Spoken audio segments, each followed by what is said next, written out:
تو اس کے چاہنے والے کوشش یہ کرتے ہیں کہ اس کی تشخیص کی جائے، اس کے لیے بہتر سے بہتر معالج کو دیکھا جاتا ہے، وہ معالج اس کو مختلف ٹیسٹ لکھ کے دیتا ہے، وہ ٹیسٹ لکھنے کے بعد وہ طے کرتا ہے کہ اس میں کون سی بیماری ہے، کون سی دوا کارگر ہوگی، اور ساتھ وہ دوا کے ساتھ پرہیز بھی بتاتا ہے کہ فلاں فلاں چیز تم نے نہیں کھانی ورنہ تمہاری بیماری مریض بڑھنے کا اندیشہ ہے۔ اگر وہ بیمار اپنے معالج کی ہدایات کے اوپر عمل کرتا ہے تو توقع کی جا سکتی ہے کہ وہ درست ہو جائے، صحت یاب ہو جائے، بیماریوں سے بچ جائے۔ اور اگر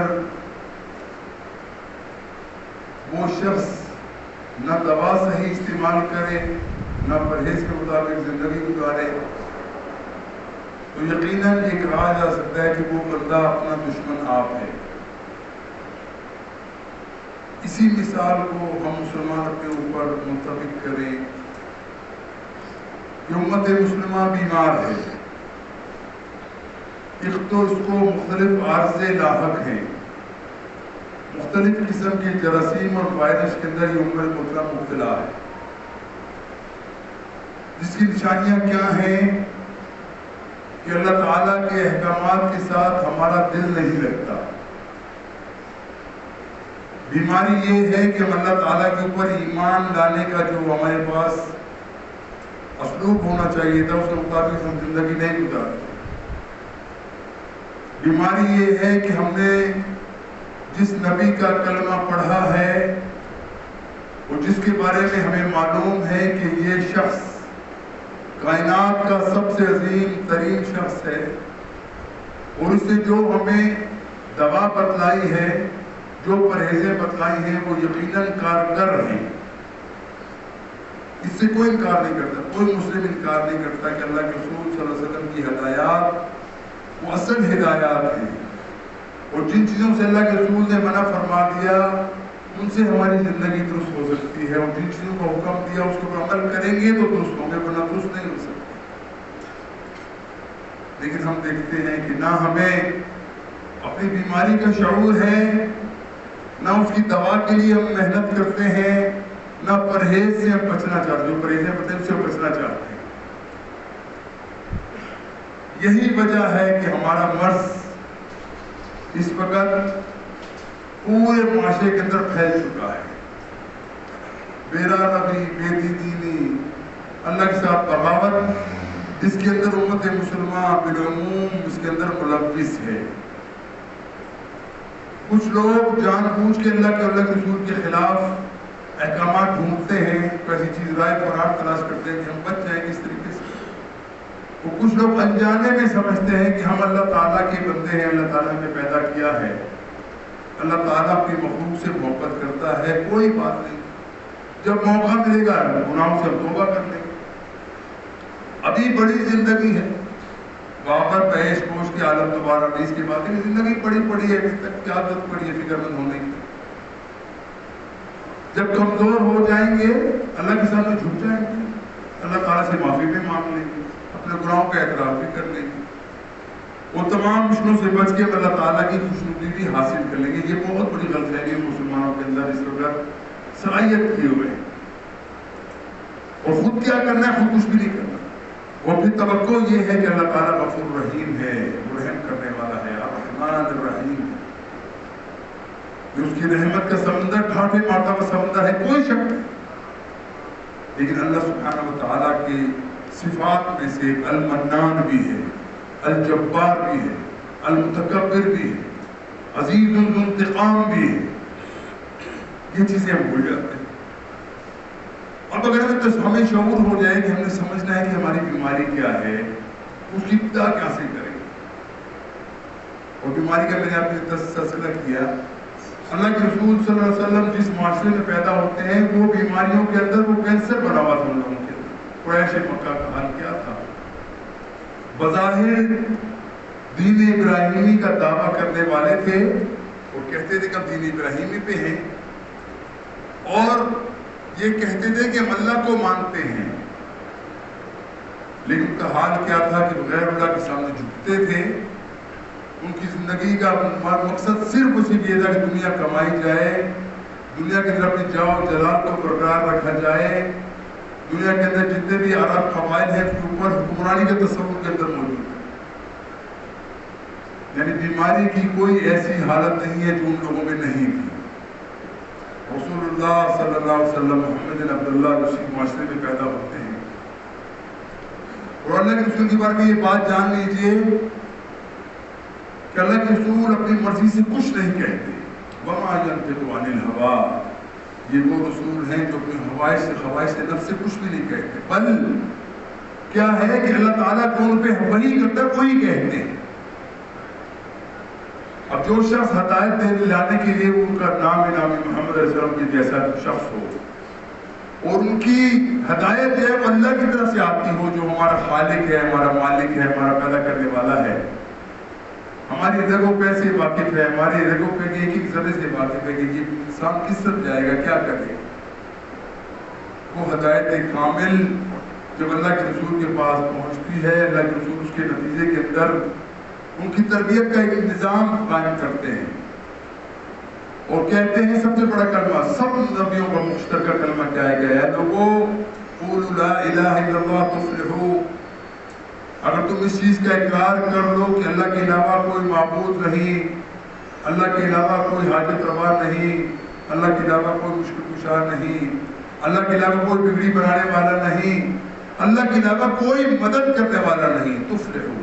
یہ ترجمہ ہے لا الہ الا اللہ, کہ صرف ایک اللہ سے آپ کی امید ہو, ایک اللہ کی طرف آپ کی توجہ ہو, ایک اللہ سے ہر کام ہونے کا یقین آپ کے دل کے اندر پیدا ہو جائے. اسی ایک کلمے کی توحید کی دعوت اللہ کے رسول بھی دیتے ہیں, صرف شب کے سب کی دعوت دیتے ہیں. یہی دعوت دینے کے بعد ان لوگوں کے ایمان اتنے مضبوط ہو جاتے ہیں کہ ان کو اپنی زندگی اللہ کے احکامات کے اوپر قربان کرنا آسان ہو جاتا ہے. مسلمانوں کی مثالیں تو یہ بات لمبی ہو جاتی ہے, لیکن تمام مثالیں ہمارے سامنے رکھ دی گئی کہ موسیٰ کی قوم مخالفت میں آتی ہے. موسیٰ اپنے قوم کو سمجھاتے ہیں کہ اے لوگوں, غیر اللہ کی پرستش سے باز آ جاؤ. دنیا کے اندر جو تم سمجھتے ہو کہ بڑے پہنچے ہوئے ہیں, یہ کچھ بھی نہیں ہے.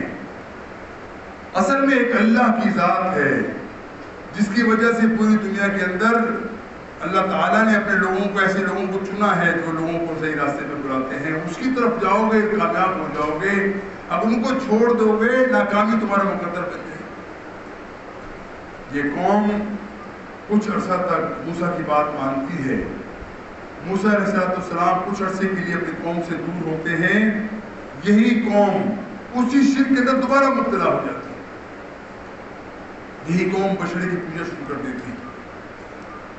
پھر اللہ تعالیٰ کا ایک اور معاملہ موسیٰ کی قوم کے ساتھ ہوتا ہے کہ یہ قوم بڑی ضدی ہے, بڑی لالچی قوم ہے.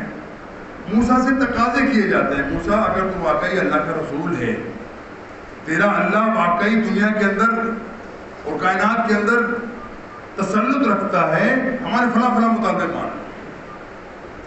مختلف مطالبے منوائے جاتے ہیں. اللہ کے رسول صلی اللہ علیہ وسلم موسیٰ علیہ السلام وہ اللہ تعالیٰ سے التجا کرتے ہیں, اللہ میری قوم نادان ہے, اس کے مطالبے مان لے تاکہ ان کے دلوں کے اندر تیری عظمت بحال ہو جائے.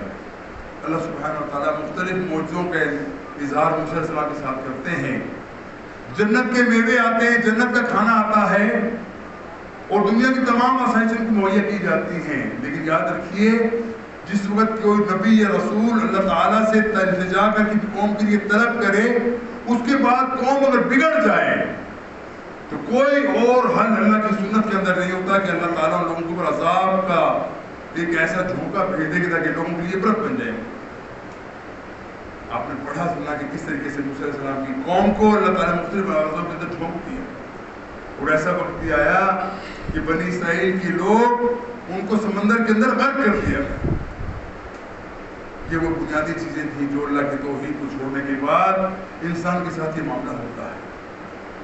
حضرات, ہم آج ان نبیوں کے ماننے والے ہیں, ان نبیوں کی سلسلہ ہے, وہ چین ہے جس کی آخری کڑی محمد علیہ السلام کی ذات ہے, کہ انہوں نے ہمارے سامنے آ کے بحیثیت ایک انسان کے تمام دعوت کو ہمارے سامنے رکھا، اپنی زندگی کے اوپر سب چیز نافذ کر کے ہمیں بتلائیں کہ دیکھو اگر تم اللہ کے رسول کی دعوت کے اوپر چلو گے، میرے راستے پہ چلو گے، مشکلات آئیں گی، اس سے تم پہ آسانی سے آ جائے گا، کبھی نہیں ہوگا ایسا۔ اگر مشکلات نہ آنا ہوتی، اللہ کے رسول جو اللہ تعالیٰ کے چنے ہوئے تھے، محبوب تھے، اللہ کے حبیب تھے، ان کو پاؤں میں کوئی کانٹا بھی نہ چبھتا اور دین پوری دنیا کے اندر غالب اور نافذ ہو جاتا، لیکن ایسا نہیں۔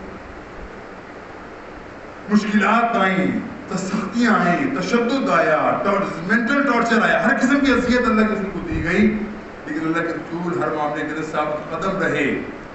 اس لیے نہیں کہ ان کو آزمانا مقصود تھا، آزمانا ہمیں مقصود ہے کہ دیکھو تم اگر اللہ کے دین کے اوپر کام کرو گے، تمہارے اوپر کیا کیا مشکلات آئیں گی، پھر تم کس طرف توجہ کرو گے، مسئلہ ایسا نہیں ہے۔ ہماری بیماری یہی ہے کہ اللہ کے اوپر یقین ہمارا ختم ہو چکا ہے، علم پر ہے۔ دنیا کے تمام مسائل کو حاصل کرنے کے لیے سمجھتے ہیں کہ شاید یہی ہماری بیماریوں کا حل ہے، قطعی تو ایسا نہیں ہے۔ جب تک ہم اللہ تعالیٰ کے ساتھ اپنے تعلق کو نہیں جوڑتے، اللہ کے رسول کے ساتھ اپنے تعلق کو نہیں جوڑتے، اپنی زندگی کا لائن عمل ایسا نہیں بناتے کہ اللہ کے رسول کے علاوہ کسی سے ہماری نگاہ نہ جائے،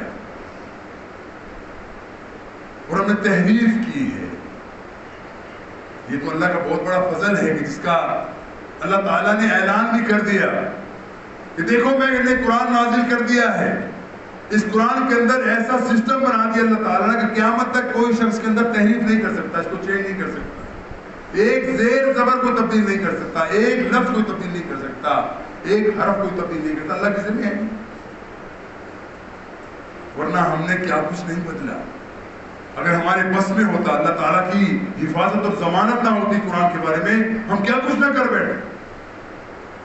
رسول اکرم صلی اللہ علیہ وسلم کی حدیث کو ہم نے اپنے سامنے دیکھا، پڑھا، لیکن ہم تو عمل کرنے کی تیار نہیں۔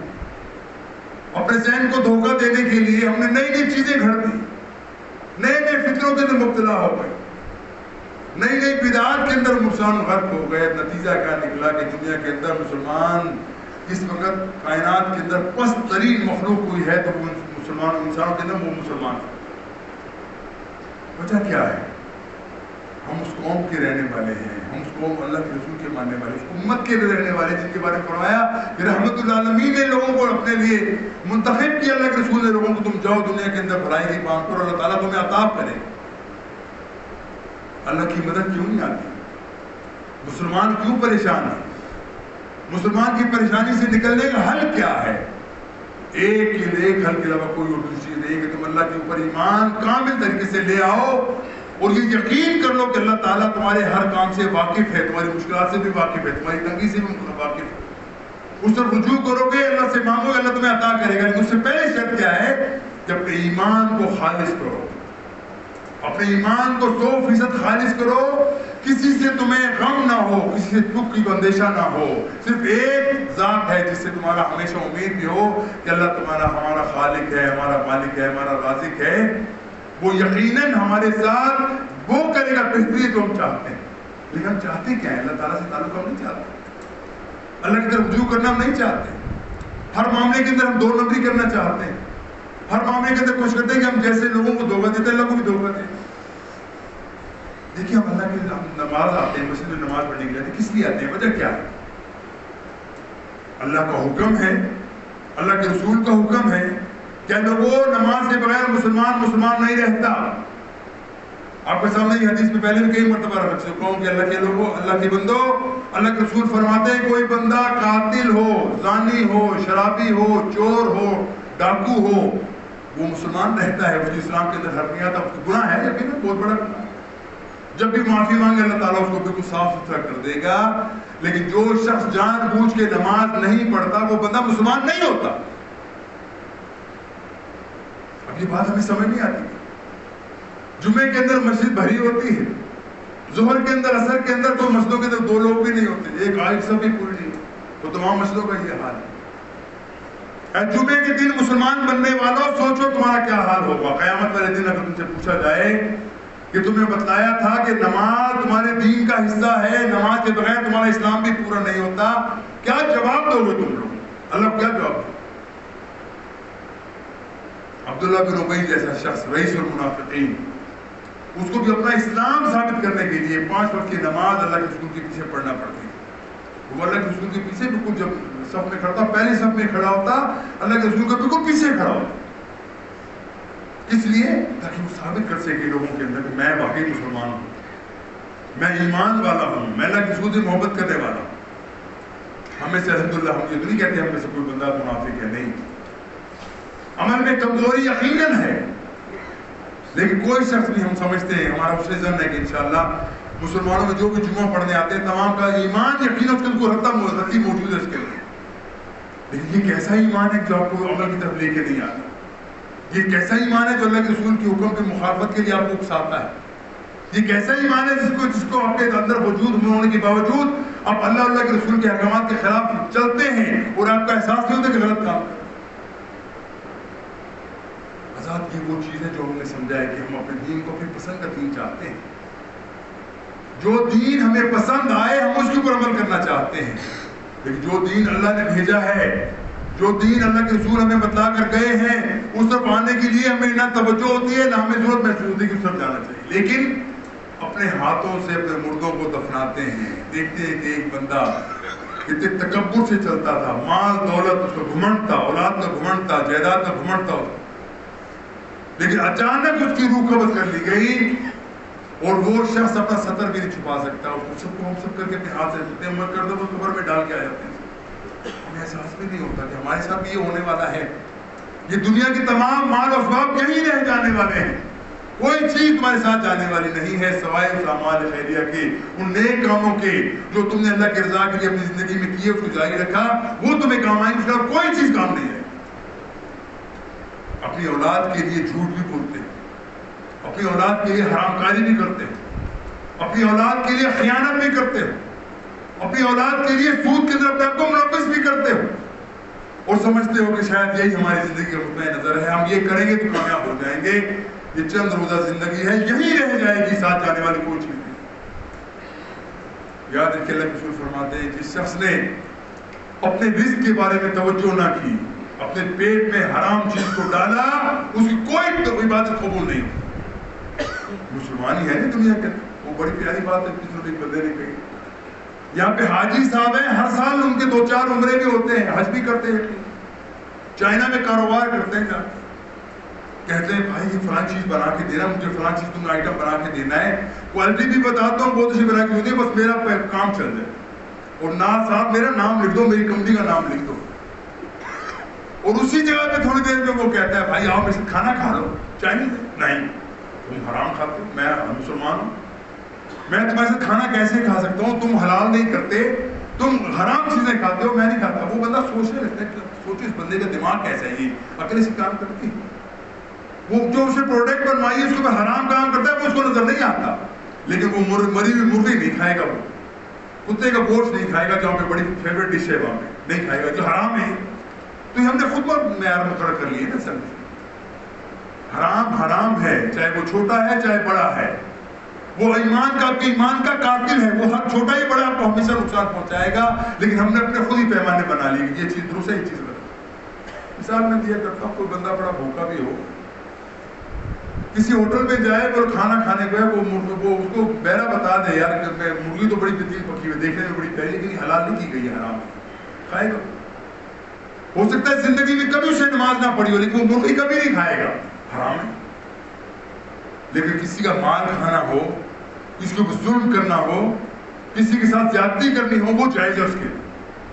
یہ پیمانے ہم نے کیوں بنا لی؟ یہی وجہ ہے ہماری انحطاط کی, یہی کمزوریاں جو ہمیں پیچھے لے کے گئی, یہی وہ چیزیں جس کی وجہ سے ہماری دنیا بھی تباہ اور آخر کا اللہ پتہ نہیں ہمارے کیا حال کرے گا. ہر بندہ سوچ کے سمجھ لے, اور حقیقت ہے کوئی مشکل بات نہیں. کبھی اکیلے میں بیٹھ جاؤ اپنے گھر کے اندر, کبھی اکیلے میں ٹائم نکال کے رات کو سونے سے پہلے 10 منٹ کے لیے اپنے ایک مراقبہ کر لو. صوفیہ کہتے ہیں مراقبہ کر لو. یہ سمجھو کہ میری روح نکل گئی, میرے سامنے منکر نکیر کھڑے, میرے سامنے میرے حساب کرنے والے فرشتے اللہ تعالیٰ نے لیتے, وہ میرے سامنے میں جواب دے رہا ہوں. اگر آپ اکیلے میں اپنے آپ کو جواب دے کے مطمئن کر سکیں تو جان لیجئے ایمان کی کوئی رتی موجود ہے, آپ وہاں سامنا کر سکیں گے. اور معاملہ اس کے برعکس ہو, جو سوال آپ کے ذہن میں آئے تو جواب آپ دینے سے قاصر ہوں, جو چیز آپ کے سامنے پوچھی جائے، اب خود کو زمین آپ سے پوچھے اور آپ کو جواب اس کا نہ دے سکیں تو پھر لمحہ فکریہ ہے بھائیو، سوچ لو کہ زندگی بہت جلد ختم ہونے والی ہے. وہ معاملہ حقیقی طور پہ ہمارے سامنے آنے والا ہے کہ ایک ایک چیز کا آپ سے پوچھا جائے کہ میاں تم کیا کرتے ہو دنیا کے اندر. تمہیں طاقت دی، صلاحیت دی، تمہیں بصارت دی، گویائی دی، مال دیا، دولت دیا، ذہانت اور فطانت دی، علم دیا تمہیں. تم نے اس تمام چیزوں کو کن کاموں میں استعمال کیا، کس لیے استعمال کیا؟ اگر جواب دینے کی ہر شخص کے پاس دلیل ہے، دلیل کا جواب دے سکتا ہے تو سوچ لے کامیابی کی طرف چلا جائے گا. لیکن معاملہ اس کے برعکس ہو، اللہ مجھے کیا پتا تیرا دین کیا تھا، قرآن کیا تھا، حدیث کیا تھی، اللہ کے رسول تھے کون، ہمیں یہ بھی نہیں پتا. ہمیں تو یہ پتا تھا کہ صبح سے لے کے شام تک محنت کرنا ہے، ایک جانور کی طرح محنت، گدھے کی طرح محنت کرنی ہے، شام کو جا کے پڑھ کے سو جانا ہے. اس کے علاوہ کوئی پتہ ہے صرف پیٹ کا. سب سے بڑی چیز کیا تھی؟ عبادت کس کی تھی؟ اللہ تیری عبادت نہیں کی ہم نے تو دنیا کی عبادت کی اس پیٹ کو پالنے کے لیے. اور پیٹ پالنے سے مراد صرف پیٹ میں کھانا ڈالنا نہیں ہے، دنیا کے آسائش حاصل کرنے کے لیے ہم نے محنت ساری کی، وہ ساری زندگی اسی کام میں لگائی ہے. اور آخرت میں اللہ تعالیٰ تو غفور رحیم ہے، میں معاف کرتا. اللہ تعالیٰ ظالم نہیں ہے، اللہ تعالیٰ ظلم نہیں کرتا. لیکن جو شخص اپنے ساتھ خود ظلم کرنا چاہتے ہوں، اللہ تعالیٰ ان کو بھی نہیں کہتا کہ تم آؤ میں تمہیں خود نیکی تمہیں کر کے رہنا. نہیں، جیسا تم کرو گے ویسا بھرو گے. اللہ تعالیٰ یہ کہتا ہے تو حساب یہی ہے جیسا حساب کرو گے. اور ہمارا حال کیا ہے؟ ساری زندگی ہم تگ و دو محنت جو ہے وہ دنیا کے لیے کرتے ہیں اور مانگتے اللہ سے ہیں. کب مانگتے ہیں؟ جب پھنس جاتے ہیں. یہ بھی اللہ کا بڑا شکر ہے کہ اس کی تو توجہ.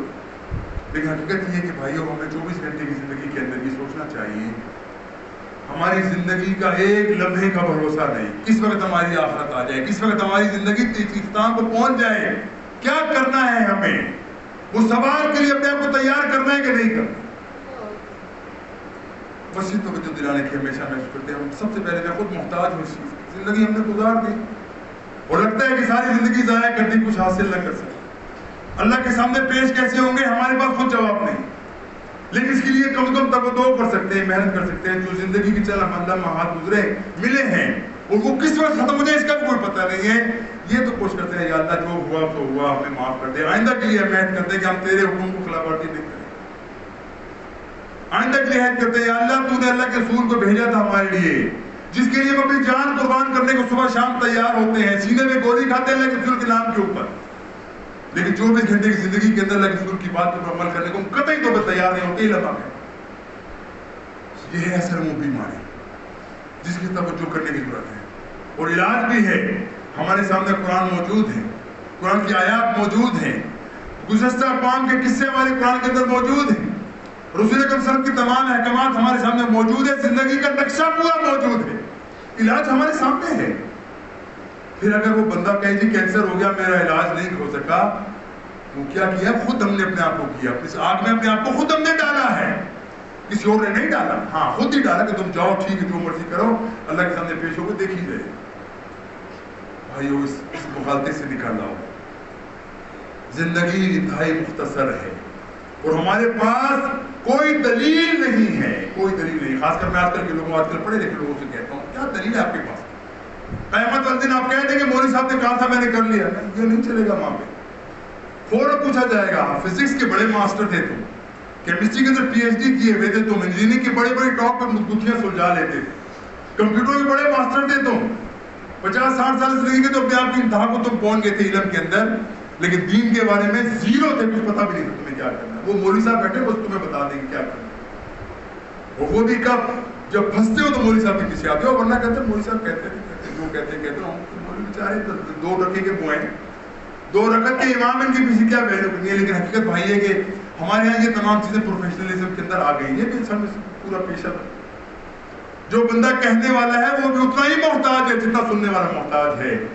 ہم کو مل کے ایک دوسرے کی ہمدردی کر کے کوشش کرنا چاہیے کہ ہم اللہ کے رسول کے طرف لوٹیں، اللہ کے رسول کی بات کو ماننے کے لیے صدق کے دل سے تیار ہو جائیں. اللہ کے رسول کے علاوہ کسی طرف ہمارے کوئی آئیڈل نہیں، کوئی نمونہ نہیں، کوئی ہمارے لیے نمونہ بن ہی نہیں سکتا اللہ کے رسول کے علاوہ، جس کے دل کے اندر واقعی ایمان موجود. ہم نے سب کچھ چھوڑ دیا، نئے نئے کسی تلاش کر لیے، نئے نئے کہانیاں تلاش کر لی. اپنے آپ کو دھوکہ دیا. اور جن لوگوں نے آپ کو دھوکہ دیا ہے وہ قیامت میں بری ہوتی، پتہ ان کا اپنا حال کیا ہوگا، لیکن وہ بری ہوتی نہ ہوں گے. ہم نے نہیں کہا ہمارے پیچھے ہو، جو چیز تم خود کرو. اس مغالطے کے اندر امت مسلمہ پڑی ہوئی ہے آج، اور اس چیز کا فائدہ اٹھاتی ہے. اسلام کے تمام دشمن اٹھاتے ہیں فائدہ کہ یہ قوم کیا ہے، چلتی پھرتی لاشیں، ان کے اندر پاور ہے نہیں، طاقت ایمان. ورنہ یہی لوگ تھے جس وقت حضرت عمر رضی اللہ تعالیٰ عنہ کی فوجیں ہوتی ہیں شام کے علاقوں کے اندر، عیسائیوں کا حکومت ہے وہاں پہ، تو وہ کیا کرتے ہیں یہ آزمانے کے لیے، ہمارے لیے نمونہ بنانے کے لیے. اور یہ لوگ جو عرب لوگ ہیں اور گرم چیزیں کھانے والے لوگ ہیں، تگڑے لوگ ہیں، یہ سب لوگ ایمان کے اندر مجزن ہے.